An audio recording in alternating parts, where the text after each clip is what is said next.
Hello and welcome back to the channel, guys. Today I will show you an opening that will greatly improve your results, especially if you are struggling against d4, d5 and c4.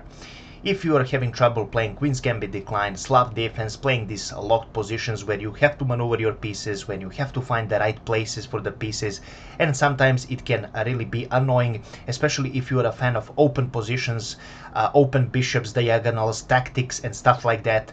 You won't see much of that in the Queen's Gambit decline, but in this opening you will see it a lot. It's called Albin Countergambit against Queen's Gambit for white.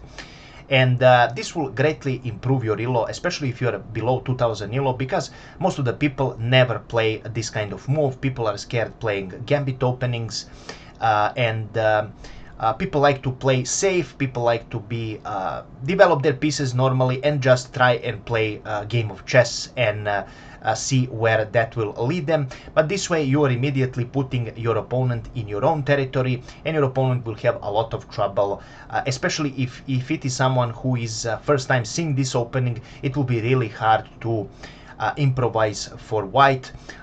Most of the time you will see it yourself. Your opponent will lose the game basically on move 6 or 7, and some other times where your opponents somehow miraculously manage to pull out of the opening, you will have an open position, you will have your pieces working, and you will have a really fun game if you're a fan of open games, like I mentioned, tactics and stuff like that. So white will be under a lot of pressure, and you will enjoy your favorite positions, especially if you are a fan of those positions, of course. And yeah, definitely an opening that will help you improve your elo below 2000. And even this opening is a completely valid opening, just so you know. So this is not some like a tricky opening like England Gambit. If it doesn't work, you're done. No, this is a completely playable opening, and it's a viable opening, and I offer you to check it out, and hopefully it will bring you a lot of great results. So with white, when white opens d4, d5 is the main reply, and c4 is the main move for white. Also, another main move is bishop f4, which is a London system, which we will not cover right now. But in this position, usually people reply with e6, with c6, playing close positions, g6 and stuff like that. You will not be playing that, but you will be offering white gambit of your own with e5, so-called Albin Countergambit. And in most positions, of course, white can refuse, white can take this pawn and stuff like that. We will explain everything, but the main move is to simply take your pawn, because white is thinking, what is your idea right now? If you take this pawn, I will change the queens and I will still pressure this pawn with the moves like e4 and stuff like that. I'm more than happy to play this position. What is your idea? But our main idea is to actually play for d4. Here we are not taking this pawn, and now we are limiting the development of this knight here. White can definitely develop this knight to d2, but this will block this bishop, and now white needs to find an answer for this position. One of the main mistakes of the position, first I will show you the main move is knight to f3, but after d4 the main mistake that most white players will make is the move e3. This is still not losing, but this is already a mistake, and white's idea is simple. If you take, I will trade the queens, I will pick up this pawn with my bishop, and I will be just fine. I have a pawn up, and everything will be okay. And now I will show you how do you continue after e3. This move is problematic because right now you are opening your bishop with bishop to b4 check. Right now, white has not so many replies. One of the best replies is to go a bishop to d2, and right now you are continuing with d takes on e3. You are ignoring this bishop threat here. You are leaving this bishop free for taking, and you are offering white to simply take your bishop. And if white takes your bishop with bishop takes on b4, this is a terrible blunder, because white is simply losing. After bishop takes on b4, we continue with e takes on f2 with the check. And right now, if the king takes this, we will simply take his queen, because the queen is undefended. If the king goes on e2, now we cannot play immediately bishop to g4, but what we can do is right now promote with the check here, with the check of our knight. And right now, after rook takes on g1, we continue with bishop to g4 check, and right now king has to move, and we finish with queen takes on d1. We just won a queen, and we won the game. Now I will go back and show you what will happen if after promotion of a knight, what if a white king goes on e1. Then you continue with queen to h4 check. And right now, I mean, one of the moves is king d2. If king d2, nothing. You simply are a piece up. King d2, you can continue with knight to c6. But if g3 here is played, then queen to e4 check, bishop to e2, and we simply won a rook, and this is a game over for white. Now let's see what else is here for white in this variation. So we will now go back. So we have d4, we have e3, bishop to b4, bishop d2, and right now we have d takes on e3, and now we saw that white cannot take this bishop here. So what happens if f takes on e3? How do we continue in this sort of position? So we are still leaving this bishop here, we are not touching it, we are continuing with queen to h4 check. Now if g3 here, then we continue with queen to e4. Right now we are attacking this rook. And now if knight to f3, we are now continuing with queen takes on e3 check, because this bishop cannot take this queen, it is pinned. And after bishop blocks, we continue with bishop takes on d2. And now if knight b takes on d2, we continue with knight to c6, and we are slightly better in this position. We are stopping white from castling, and we are more than satisfied to play this position. You can castle both a long and short castle, everything is fine. I would now simply prefer bishop to f5 kind of move and going for a long castle, immediately pressuring this this knight here. Now let's see what else is there. What else is there here? Now we will go back. I think I showed you all the variations with e3.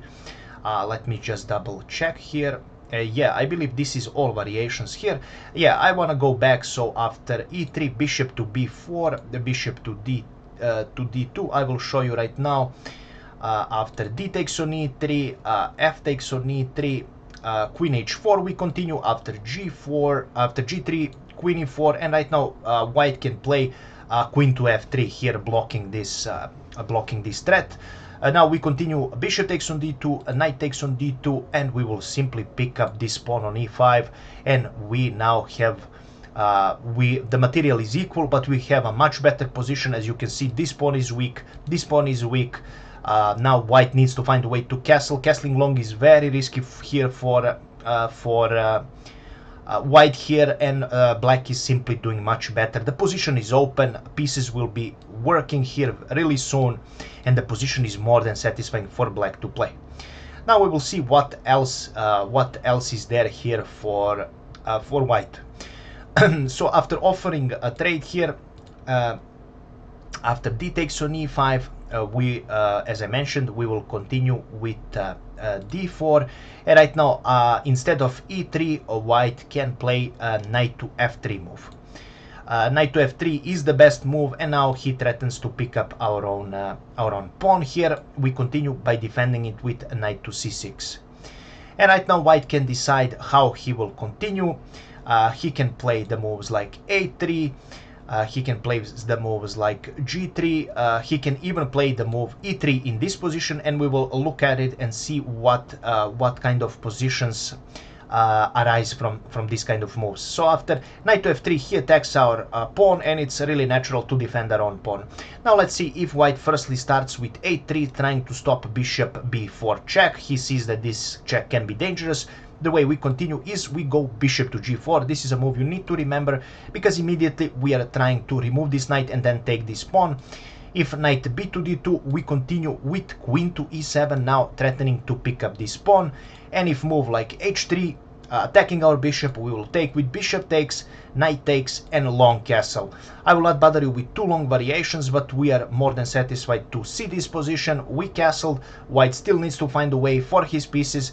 e3 is not a possibility right now. This pawn is hanging, and now white needs to find a way to continue this game and his development, and putting his king to safety, because right now there is a lot of threats. His king is still in the center, and we are threatening to open up the position. After knight to f3 and knight to c6, there is a move, a g3 for white, also one of the main moves. We continue with a bishop e6, bishop g2 for white, we continue with queen to d7. Our idea is to now go for bishop h3 move, and once white castles, we wanna go for long castle and we want to organize an attack. Let's say knight b to d2 for white, we continue immediately with h5. Now we are showing our cards, of course, so white needs to find a way to continue. One of the ways that white can continue is queen a4, b4, but let's say white plays something passive like b3, we continue with h4, and it looks like this pawn is for free. After knight picks up on h4, we continue with knight picking up on e5. Right now this pawn is taken, we took this pawn, white still has a pawn up, but we have a decent attack. And let's say right now this move is played, offering a trade. Knight picks up on f3, knight picks up on f3, and bishop h3 is how we continue this game, and we are more than satisfied to see this position, because right now after taking this bishop we are threatening a deadly queen h3 check, and right now we only need to remove this knight from this position and we will be more than fine. If you reach this position, you will be in a lot of advantage here, so this will be really hard to defend for white. So this is one of the ways how to continue after g3. So after knight to f3 and knight to c6, let's see what happens if e3 is played in this position. This is not the best way to continue, but I want to show you anyways. We continue immediately with bishop b4. This is one of the thematic moves. Bishop b4 check and bishop g4 will be one of the thematic moves of this opening, so make sure you remember those opening moves. Bishop d2 blocked, d takes on e3, and f takes on e3. Let's say white plays, we continue with bishop takes on d2, and right now let's see firstly if queen picks up on d2, we continue with bishop g4, our thematic move. Queen takes on d8, we are more than welcome to see this. Rook takes on d8, knight b to d2, knight g to e7, and right now we are ready to pressure these pawns here, and we are really happy to see this position. We have a much better endgame here. Yes, white is still a pawn up, but he still hasn't castled. Pawns are weak. It's just a matter of time where you will retrieve one of your pawns and you will have a much better endgame. So this is one of the ways to continue in this position. We will go back right now. After e3, bishop takes on b4, bishop d2, d takes on e3. Let's see now if instead of f takes on e3, bishop takes on b4 is played. This is again a mistake. The same tactic goes. E takes on f2 check. King e2, right now you can go queen takes on d1, king takes on d1, and simply knight picks up on b4, and you are a piece up. So a really good position for you. This doesn't work, so we will go back after e3, bishop b4, bishop d2, d takes on e3, and right now we saw that bishop b4 doesn't work. We saw that after bishop d2, sorry about that, so d e3, f a3, and bishop takes on d2. Right now we saw that queen takes on d2, how to continue, but let's say knight b to d2 is played. You simply go with queen to e7, and after bishop to e2 you simply pick up this pawn, and you are more than satisfied with this kind of position. So another way to play this variation, I will show you right now, of course. So after d4, if white now continues with a3, nothing changes. We continue our own moves, knight c6, and after knight to f3, we are continuing with bishop g4, and we are transitioning into well-known territory with this kind of move. We can now decide how we will continue. Will we go queen to d2, queen to d7, queen to e7, long castle, and stuff like that, attacking this pawn, and this is already a well-known thing for us. One of the ways to continue this game as well, what happens if white refuses our gambit here after e5? What if white plays, let's say, knight to c3, for example? We continue with e takes on d4, and after queen takes on d4, we continue with knight to c6. Now, if in this position, if queen takes on d5, we are not taking this queen, but we are playing bishop to e6, offering this queen for taking. White will say, okay, I will take. Rook takes on d8, and right now if white makes a mistake and he plays e3, we are happy to see this move. This move seems natural, simply defending this pawn white thinks that there is nothing you can do, but you can do with knight to b4, threatening this deadly fork. And right now, let's say white tries to save himself with rook to b1, avoiding this this fork. You continue with knight to c2 check, and after king to e2, you are taking this pawn with a check, and after king to f3, you will simply pick up this piece, and you will be a piece up, and this is a pretty much won game. Now let's go back and see what else is there. After queen takes on d8, rook takes on d8, let's say white doesn't play e3, but white plays something like bishop to d2. You continue simply by picking up this pawn, since white decided to give back his pawn. After long castle, you continue with knight to b4, trying to pressure this pawn. And after a3, you go with knight to a2 check, knight takes on a2, bishop takes on a2, and this is a wonderful game. In most of these games, you are ready to play a game of chess.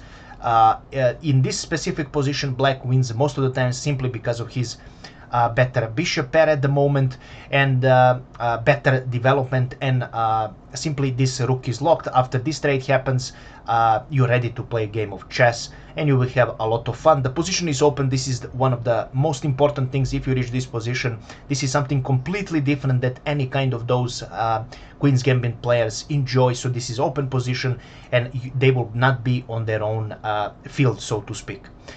So after, as I mentioned, after knight to c3, e takes on d4, queen takes on d4, and we attack this queen. Remember this.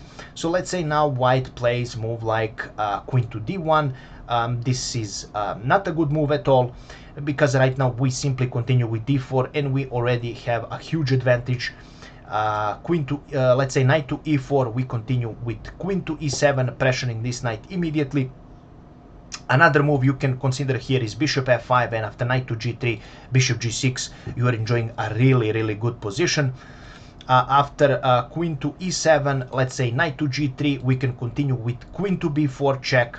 And let's say after bishop to d2 kind of moves, we can go with picking up this pawn. Also after queen to b4, if queen to d2, then we continue with a bishop to e6, inviting white to pick up our queen, because then we will be threatening our fork, and we are already have a huge advantage in the position. So moving queen back is not a good move for white. So white must avoid this kind of move. So now let's go back and see what else is there. Let's say after e5, white avoids this, and he now plays e3.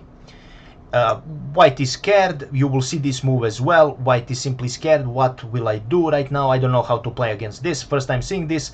Then you pick up e takes on d4, e takes on d4, and you continue with knight to f6. There is no tricks here. You're playing simply normal opening. You're not taking this pawn. You're inviting white to take this, because if white takes, you will take with the knight or with the queen.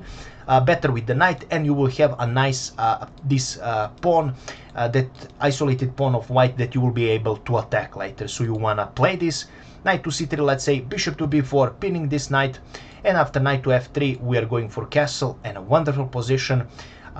We reach something that white player usually doesn't want to play, and they will not be feeling comfortable playing these positions. Now let's go back and see what else is there. After e5, let's say what happens if c takes on d5 is played. Then you continue with queen takes on d5. Now there are a few ways to continue here for white. One of the moves is to go knight to f3, calm move, which is perfectly fine. We go e4, immediately attacking this knight. Now white doesn't want to move this knight. Firstly, he attacks us with knight to c3. We continue with bishop b4. Always remember this move. This is our thematic move.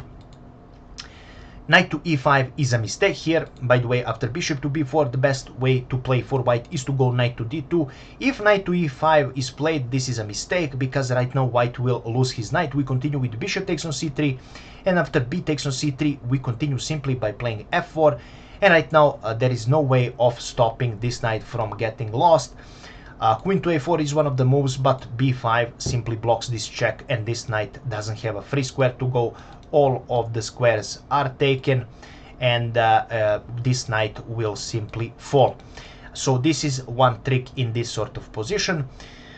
So let's see, after queen takes on d5 in this position, what if white immediately goes for knight to c3? Then we simply take this pawn, we say thank you, queen takes on d4, e takes on d4, and right now knight b5 here, threatening to take this. Now remember this bishop to b4 move, hopefully it will not be too difficult for you to remember, simply because this is a way to, this is the move, signature move of this opening, so you will hopefully not miss it. After bishop to d2, bishop takes, king takes, and you play knight to a6 with the idea to simply defend this. And now, of course, white will retake this. You can continue your development, your normal and natural development, and you have a completely decent position. Black is slightly better here, but the most important thing is that white has reached position that you will never reach in Queen's Gambit, and white will be on completely unknown territory, especially if he's a fan of locked positions. Having some ideas how to continue in the positions, what is the plan. Right now, when you reach this position, he will have no idea. He will just freestyle it, put my pieces here, just develop, just do this, just do that. On the other case, you will have experience in these sort of positions, so you will be in advantage here.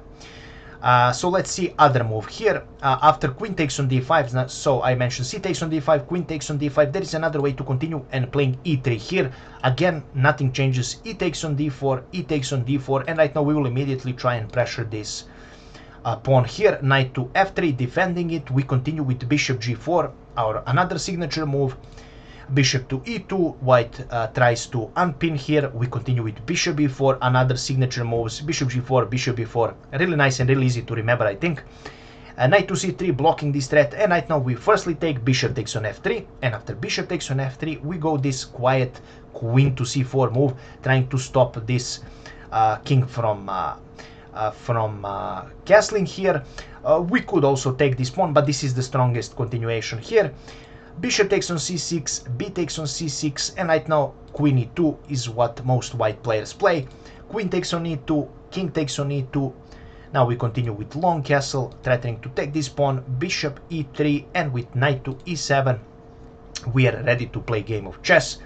As I mentioned, we are already in the end game. White players are unfamiliar with this. White and black are equal, but I think we have a slightly better position simply because this knight is not that he can jump there, but this square is protected. We have a lot of maneuvering space for our knight. This pawn can still be attacked. You have moves like knight to f5, knight to g6. You can put your rook to e1, and you, in my opinion, enjoy a better position here and more pleasant position to play, at least than the white. And I believe, guys, I showed you all variations in this opening. I will just double check and see if I missed something. I showed you this, I showed you this, I showed you, I think, every kind of possible opening. Yes, I did. Yes, I did. Yes. Guys, this would be all. I really hope you will have a lot of fun playing this chess opening. Trust me, especially if you are below 2000 elo. As I mentioned, this is a completely viable opening. Most people under 2000 elo are scared to play Albin Countergambit because simply it is a pawn sacrifice, and players don't like pawn sacrifices. They are scared of it. If you like playing blitz games, this opening will do wonders. Trust me. If you like playing rapid games, classic games, whatever you do, this opening is still fine. This is not a tricky opening where you are lost if it doesn't work out. No, you have a completely playable positions, and your opponents will have a lot of trouble defending it. With that being said, I really hope you enjoyed it. If you did, please make sure to leave a comment, like, and share this video, guys. The most I would ask you is to comment. YouTube algorithm now prefers comments. If I miss something in the analysis, do let me know. If you already playing Albin Countergambit, let me know about your success rate and which elo you play in Albin Countergambit. I rarely see it against d4. Almost no one plays it. People are either scared of it or I don't know why. To me, this opening is not that difficult. I showed you the basic lines. Of course, this is below 2000 elo. I don't like to bother you with too much theory. If you enjoy this opening, you are more than welcome to check some other lines to go deeper with Opening Explorer in Lee Chess. You have a lot of data and a lot of people already play this opening, so I'm sure you will have a lot of fun. And yeah, guys, so please comment and let me know your thoughts, and I will see you in the next video. Thank you so much. Bye bye.